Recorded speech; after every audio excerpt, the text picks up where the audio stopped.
사도신경으로 신앙 고백하십니다. 나는 전능하신 아버지 하나님 전지의 창조주를 믿습니다. 나는 그 유일하신 아들 우리 주 예수 그리스도를 믿습니다. 그는 성령으로 잉태되어 동정노 마리아에게서 나시고 본디오 빌라도에게 고난을 받아 십자가에 못 박혀 죽으시고 장서된 지 사흘 만에 죽은 자 가운데서 다시 살아나셨으며 하늘에 오르시어 전능하신 아버지 하나님 우편에 앉아 계시다가 거기로부터 살아있는 자와 죽은 자를 심판하러 오십니다. 나는 성령을 믿으며 거룩한 공교회와 성도의 교제와 죄를 용서받는 것과 몸의 부활과 영생을 믿습니다. 아멘. 오늘 이 아침 하나님께서 우리에게 주시는 말씀은 히브리서 13장 2절의 말씀입니다. 한 절의 말씀입니다. 다 같이 한 목소리로 한 호흡으로 합독하십니다. 히브리서 13장 2절 같이 읽습니다. 손님 대접하기를 잊지 말라. 이로써 부지 중에 천사들을 대접한 이들이 있었느니라. 아멘. 영접의 영적 축복이라는 제목으로 말씀을 나누겠습니다. 우리가 하늘에 속한 백성이지만 땅에서 육신의 장막을 입고 삽니다. 이 땅에서 받는 훈련은 하늘에서 하나님이 우리에게 주시는 상급을 위한 그릇입니다. 그래서 오늘 본문에 손님 대접하는 거, 그게 손님 대접하는 걸로 끝나지 않는다는 것이, 그 훈련을 통하여 부주 중에 천사를 대접하는 것처럼 하늘의 것으로 보상되고 상급받는다고 그렇게 말씀하고 있습니다.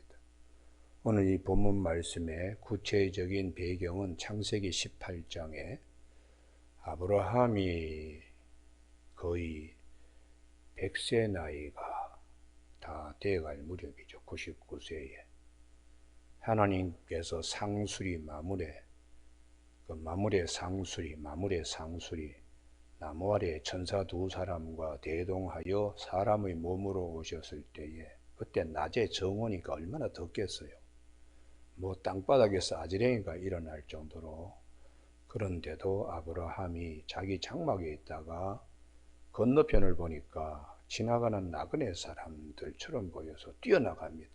뛰어나가서 영접하며 몸을 땅에 굽혀 그들을 보자 곧 장막문에서 달려나가 영접하며 몸을 땅에 굽혀 내 주여 내가 주께 은혜를 입었사오면 원하건대 종을 떠나 지나가지 마시옵고, 집에 들어오셔서 발도 씻으시고 좀 쉬시면 아주 잔치를 베풀듯이 음식을 준비해서 그렇게 대접을 했더니 하나님께서 뭐라고 말씀하시는가?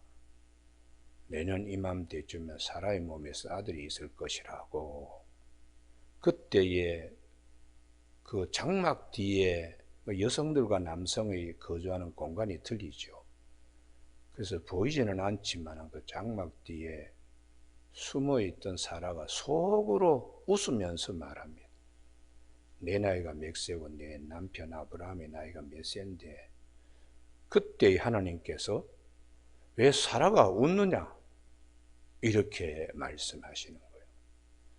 그러니까 이 영접은 했지만, 깊은 곳에 잔치는 하고 있지만, 하나님의 말씀은 영접하기가 얼마나 힘든가를 성경은 말씀해 주고 있습니다. 정말 하나님이 원하시는 것은 손 대접하는 것 이상으로 말씀을 영접해야 됩니다. 할렐루야. 근데 이 말씀을 영접하는 데는 이제 의심과 인간적인 생각, 이런 것들이 그게 이제 방해가 되는 거죠. 그래서 우리 마음에도 뭐 이 부분을 잘 생각해야 돼요. 그래서 영접, 나그네 대접, 이걸 성경은 왜 그렇게 막 윤리적인 차원에서 끝나서 안 됩니다. 이게 영적 차원으로 이어지기 때문에. 그래서 부지 중에 천사들을 영접한 자들이 있다. 나중에 하나님께서 창세기 21장 1, 2, 3절에 말씀하신 대로 사라를 돌보셨고 말씀하신 대로 사라에게 아들이 있게 한 후에 말씀하신 대로 이삭을 낳게 하셨다고. 하나님의 말씀은 반드시 이루어지는 겁니다. 할렐루야. 그래서 이사야 57장 19절에서 입술에 열매를 맺는 나 여호와라고. 그러면서 이사야 55장 10절에 보면 하늘에 그 비, 우로가 내리면 다시 돌아가지 않는 것처럼 내린 우로가 반드시 땅에 열매를 맺듯이 이와 같이 내 입에서 나가는 말은 헛되이 내게로 돌아오지 아니하고 나의 기뻐한 뜻을 이루며 내가 보낸 일에 형통함을 이룬다고 말씀하세요. 그래서 하나님께서 우리에게 말씀을 보내실 때에 그 말씀을 우리가 영접해야 됩니다. 할렐루야. 이게 대단히 중요합니다. 성경 전체에 나그네 영접하라, 손님 대접하라, 그것으로 끝나는 게 아니고 그렇게 말씀하신 이유는 그 손님이 누구냐? 그게 이제 초대교회의 순회 전도자들입니다.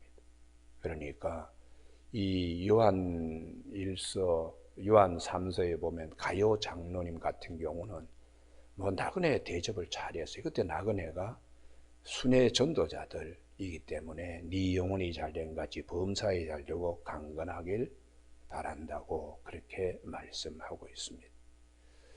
우리가 이 주님의 말씀을 영접하는 것은 대단히 중요한데, 왜냐 그러면 그 이유는 하나님 입에서 나오는 말씀은 반드시 헛되지 않고 이루어지시기 때문에. 그래서 민수기 23장 19절에 하나님은 사람이 아니시니 거짓말을 하지 아니하시고 또 말씀하시면 후회하지 아니하신다고, 하신 말씀을 반드시 실행하시는 분이라고 그렇게 우리에게 말씀하기 때문에 사라처럼 아이고 속으로 비웃으면 안 됩니다. 아이고 감사합니다, 어서 오시옵소서. 남편 아브라함이 지나가는 그 객에게 아이고 주님, 주여 우리 집으로 들어오십시오, 그렇게 영접하듯이 사라에게도 영접해야 한다는 것이에요. 그래서 하나님의 말씀 반드시 이루어지기 때문에 영접해야 된다. 영접하는 자, 그 이름을 믿는 자들에게는 하나님의 자녀가 되는 권세를 주신다고 요한복음 1장 12절에서 말씀하십니다. 그래서 우리가 이 영접이 힘든 자는 심성으로 교만하기 때문입니다. 교만하기 때문에, 그래서 고린도 전서 2장 14절에 육에 속한 사람은 하나님의 성령의 일들을 받지 아니하나니, 하나님의 성령의 일들은 말씀인데요, 이는 그것들이 그에게는 어리석게 보임이요 또 그는 그것들을 알 수도 없나니, 그러한 일은 영적으로 분별되기 때문이라. 마음이 길가바가지 딱딱하게 굳어가지고 주님이 말씀을 이렇게 뿌리더라도 받지 아니하고, 불행하게도 공중에 나는 새가 낚아채 가듯이 마귀가 항상 그 마음밭에 있어서 말씀이 심겨지지 않도록 한다는 것이죠. 그러니까 뭐 성경의 기적 같은 얘기를 하면 아이고 뭐 저런 그냥 얘기가 있나 하고 이걸 받아들이지 않으니까 믿음도 성장할 수가 없습니다. 그렇기 때문에 가장 귀한 마음은 겸손이라고, 그 겸손은 옥토박 같은 믿음이에요. 우리가 이 겸손은 사람에 대한 겸손도 중요해요. 말씀 앞에 겸손해야 됩니다. 할렐루야. 사람들에게 그렇게 겸손하면서도 말씀 앞에는 아주 교만한 사람들이 많아요. 그 사람은 대단히 불행한 사람입니다. 하나님 말씀 앞에 겸손해야 돼요. 그래서 초대교회에 사람 앞에 겸손하는 것이 거기서 끝나는 게 아니다. 이런 훈련을 통하여 영적인 축복, 영적 축복, 말씀 앞에 겸손해요. 손 대접하는 걸 통하여 천사들을 영접하는 것처럼 말씀 앞에 겸손해야 된다. 이것이 옥토밭의 비결이라는 것입니다. 그래서 우리가 이 말씀이 오실 때에 마음을 손님 대접하듯이 영접하며 마음의 문을 열어야 돼요. 그래서 주님이 마태복음 10장 40절에 너희를 영접하는 것은 너희를 보낸 나를 영접하는 것이고 나를 영접하는 것은 나를 보내신 하나님을 영접하는 것이다. 그 너희는 누구냐? 말씀을 전하는 제자들이죠. 제자들을 영접하는 이유는 그분 입에서 나는 말씀 때문에 그렇습니다. 그래서 우리가 이 말씀을 정말 사랑하고 그 말씀을 영접할 때에 큰 축복이 있습니다. 그래서 우리가 사도행전의 전체적인 흐름은 말씀 영접의 사건들이에요. 말씀 영접. 주 예수를 믿어라. 그리하면 너와 내 집이 구원을 얻으리라 할 때에 알겠습니다 하고 빌립보의 간수가 바울과 실라를 자기 집에 데려가서 씻어주고 세례받잖아요. 빌립보 교회의 제일 첫 시작은 영접에서 시작됩니다. 그래서 사도행전 16장 14절에 두아디라 시에 있는 자색 옷감 장사로서 하나님을 섬기는 루디아라 한 여자가 말을 듣고 있을 때에, 사도 바울이 말을 듣고 있을 때에 주께서 그 마음을 열어, 여기서 빌립보 교회가 시작되는 겁니다. 주께서 그 여성의 마음을 열어 바울의 말을 따르게 한지라. 그래서 그 집이 세례를 받고 유럽 전체의 첫 그리스도인의 가정이 되었다고 성경은 그렇게 말씀하고 있습니다. 우리가 이 영접할 때에 이 영접은 쓰임받는 축복이죠. 쓰임받는 축복. 그래서 우리 요한계시록 3장 20절에 보면 볼지어다 내가 문 밖에 서서 두드리노니 누구든지 내 음성을 듣고 문을 열면 내가 그에게로 들어가 그와 더불어 먹고 그는 나와 더불어 먹으리라. 그러면 항상 우리의 마음 밖에서 주님이 두드리는 거예요. 그때 아이고 어서 오십시오. 아이고 저 말씀이 아멘이 되는군요. 할렐루야. 그러면 영접할 때에 주님께서 우리 가운데 들어오셔서 한 식구가 돼. 그는 나로 더불어 먹고 나는 그와 더불어 먹는다고. 그래서 우리가 하나님의 음성을 듣고 하나님을 모시는 가장 확실한 방법은 성경 말씀을 통하여 하나님 우리에게 찾아오세요. 말씀을 들으면서 찾아오세요. 말씀. 근데 이제 같은 그 예배 시간인데 어떤 분은 설교 시간 내내 조는 분이 있어요. 참 불행한 사람입니다. 그러다가 이제 갑자기 무슨 뭐 예화, 아이고 나훈아가 어떻고 김지미가 어떻고 뭐 이런 얘기하면 갑자기 자다가 뻘떡 일어나서 눈을 청청청청 뜨고 있어요. 그 사람은 불행한 사람이에요. 세상적인 얘기는 그렇게 귀를 자다가도 일어나서 들으려고 그러는데 하나님 말씀에 대해서는 머리를 닭병이 들어가지고 그냥 꼬박꼬박 졸든지 참 불행한 사람. 어떤 분은 또 그냥 시험 들어가지고 얼굴이 불그락 하는 분도 계세요. 어떤 분은 은혜 받아가지고 얼굴이 달덩이처럼 환한 분이 계세요. 같은 말씀 시간인데도 그렇게 이제 밭이 틀립니다.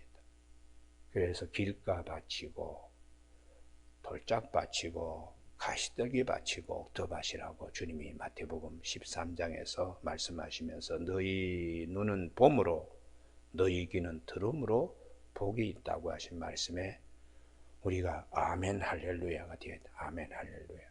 그래 하나님의 말씀은 반드시 헛되이 돌아가는 법이 없고 입술에 열매를 맺는다고 이렇게 하니까 우리가 그 말씀을 다 아멘으로, 비록 단단한 식물이라도 우리가 일단은 삼켜놓고 그 다음에 영접하고 난 다음에 자꾸 이렇게 묵상하면 이게 이제 같은 풀이라도 소가 위에서 대책임질 해가지고 좋은 고기, 우유, 또 가축, 뼈를 만드는 것처럼 자꾸 말씀을 묵상하면은 이게 우리 안에 큰 축복이 있는 것이죠. 여러분, 우리 구약 성경에 아주 그 난해한 부분이 한 곳이 있는데요. 그게 열왕기상 13장에 북이스라엘 여로보암 임금 때에 남쪽의 유다 지방에서 한 선지자가, 젊은 선지자가 북쪽의 베델까지 올라갑니다. 그래가지고 예언을 합니다. 예루살렘 성전 위에 또 다른 단과 베델의 금송아지를 섬기는 이 북지파에 하나님의 경고하심과 저주에 대한 선포를 해요. 그래서 이 제단에 나중에 그냥 사람의 뼈가루가 이렇게 그냥 이 제단에 뿌려지고 이 제단이 죄를 아마 쏟는 일이 있을 것이다 할 때에 그 여로보암이 그냥 저놈 봐, 저놈 잡아라 하고 손을 내민다가 이 손이 굳어버렸어요. 그래서 이 손 다시 돌아오게 해달라고 할 때에 이 젊은 선지자가 기도해서 병이 낫습니다. 하나님이 말씀을 전하는 자가 어떻게 함께 하는가를 여로보암에게 하나님 보여주신 것이죠. 그래서 여로보암이 돌짝밭 같은 기쁨으로 순간적으로 병이 나았으니까 아이고 우리 집에 가서 먹고 쉬고 가시라고 저놈 잡으라 하다가 이제 그렇게 잠시 병고침 받으니까 마음이 달라졌습니다. 그때에 이 젊은 선지자가 뭐라 그랬는가? 당신 재산의 절반을 준다 할지라도 당신 집에 가서 떡과 물을 내가 먹고 머물 수 없습니다. 그리고 왔던 길도 되돌아가지 않고 다른 길로 하나님이 가라고 그래서 나는 그 말씀대로 하겠다. 이제 그렇게 되면 되는데 그 다음에 그 베델의 한 늙은 선지자가 이 젊은 선지자를 테스트하는 거예요. 그러면서 나도 선지자인데 방금 하나님이 나에게 그대를 우리 집으로 데려와서 먹고 쉬게 가게 하라고 말씀하셨으니 우리 집으로 가자. 이때의 젊은 선지자가 경험이 부족하니까 나이 많은 선지자에게 그냥 눌려가지고 그 집에 끌려가요.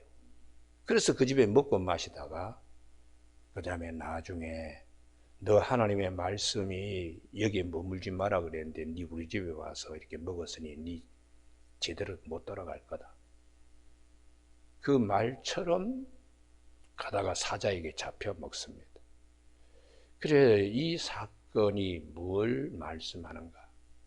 하나님의 말씀은 반드시 말씀하신 대로 이루어진다는 거. 할렐루야.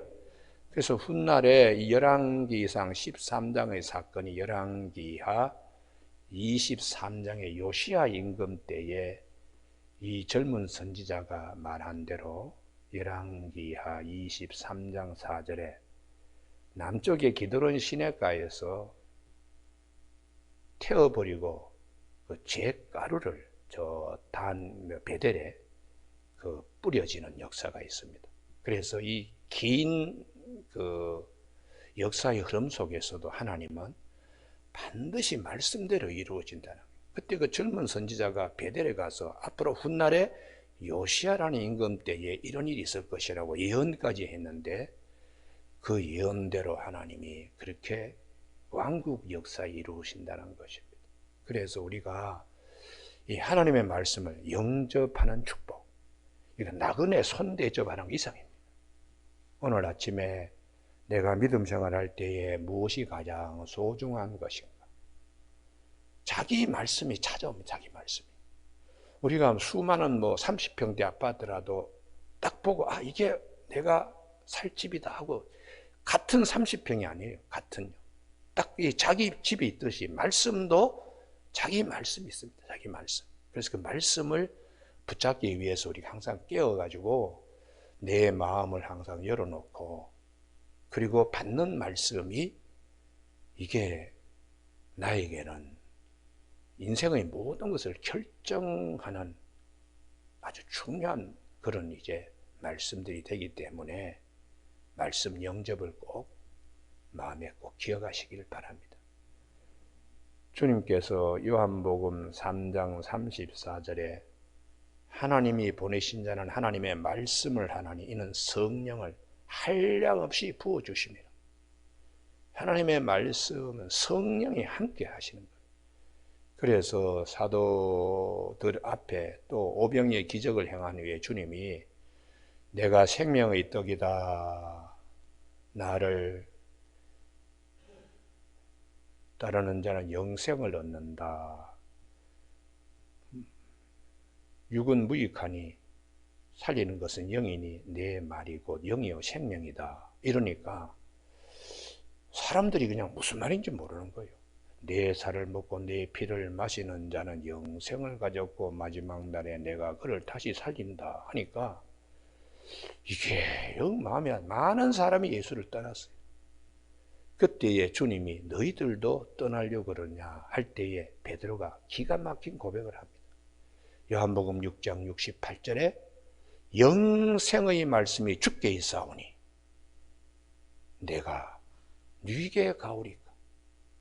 주님의 말씀이 영원한 생명의 말씀이 주님으로부터 흘러나오는데 내가 어디 가서 신령한 젖을 내가 먹을 수 있겠는가? 그게 베드로의 신앙 고백입니다. 오늘 아침 우리 모두가 베드로처럼 내가 어디 가서 이 문제를 해결할 수 있겠습니까? 주님의 말씀이 나의 모든 것에 생명의 근원이 되는 줄 알고 오늘도 생명의 양식이 여기서부터 흘러나온다는 것을 알고 주님 늘 가까이 하는 말씀 늘 가까이 하는 저와 여러분이 되시길 주님의 이름으로 축복합니다. 영접하는 자, 그 이름을 믿는 자들에게는 하나님의 자녀가 되는 권세를 주신다. 주님의 말씀을 영접할 때에 자녀로서 풍성한 꼴을 들어가면서 얻고 나오면서 얻고 양의 문이 되시는 주님이 우리에게 그 꼴을 풍성하게 주시는 거예요. 그래서 오늘 아침에 그냥 손님 대접하라 윤리적인 차원 같습니다. 그러나 그 다음 말씀이 부지 중에 천사들도 대접한 이들이 있다. 아브라함의 가정을 두고 하는 말이죠. 그래서 우리가 이게 성경 말씀에 땅에서의 훈련이 하늘에서의 신령한 것을 얻는 과정으로 영안이 열려지는 축복들이 있기를 바랍니다. 영접은 영적 축복이다. 그걸 잘 생각하면서 사람은 잘 인간관계는 좋고 영접하는데 말씀 앞에서는 아주 그냥 개차버린 그런 것이 아니라 사람들 앞에서도 잘하지만 더 이상 하나님 말씀 앞에서 정말 잘하는 그런 믿음의 생활이 얼마나 주님을 기쁘시게 하는가. 주님께서 오신 목적도 내 뜻을 이루기 위함이 아버지의 뜻을 이루기 위함이라고 주님께서 요한복음 6장 38절에서 말씀을 하시듯이 우리가 아버지의 그 뜻은 말씀을 통하여 우리 가운데 전해지고 심겨지는 것입니다. 말씀, 기도가 말씀, 말씀과 기도로 거룩하여지는 하나님이 지으신 것은 선함에 감사함으로 받으면 아무것도 버릴 것이 없는데 그 이유는 기도와 말씀으로 거룩하여지기 때문이라고 그렇게 말씀하기 때문에 이번 사순절 기간에 말씀 영접의 큰 은혜가 있어지길 주님의 이름으로 축복합니다. 기도하시겠습니다. 하나님 아버지, 오늘도 저희들 삶 가운데 주께서 우리에게 손님 대접하는 걸 잊지 말라. 부지 중에 천사들 대접한 이들도 있다고 하신 이 한 절의 말씀, 주님께서 우리에게 주시는 말씀 영접에 큰 축복이 있는 신앙생활이 되게 하여 주셔서 볼지어다 내가 문 밖에 서서 두드리려니 누구든지 내 음성을 듣고 문을 열면 내가 그에게로 들어가 그와 더불어 먹고 그는 나와 더불어 먹으리라고 하신 요한계시록 3장 20절의 말씀을 잘 기억하여 언제든지 주님께서 우리 마음의 문을 두드리며 계실 때에 말씀 영접의 큰 축복이 있는 믿음 생활이 되게 하여 주시길 원하옵고 예수님 이름으로 기도드립니다. 아멘. 하늘에 계신 우리 아버지의 이름을 거룩하게 하시며 아버지의 나라가 오게 하시며 아버지의 뜻이 하늘에서와 같이 땅에서도 이루어지게 하소서. 오늘 우리에게 이루어갈 양식을 주시고 우리가 우리에게 잘못한 사람을 용서하여 준 것 같이 우리 죄를 용서하여 주시고 우리를 시험에 빠지지 않게 하시고 악에서 구하소서. 나라와 권능과 영광이 영원히 아버지의 것입니다. 아멘.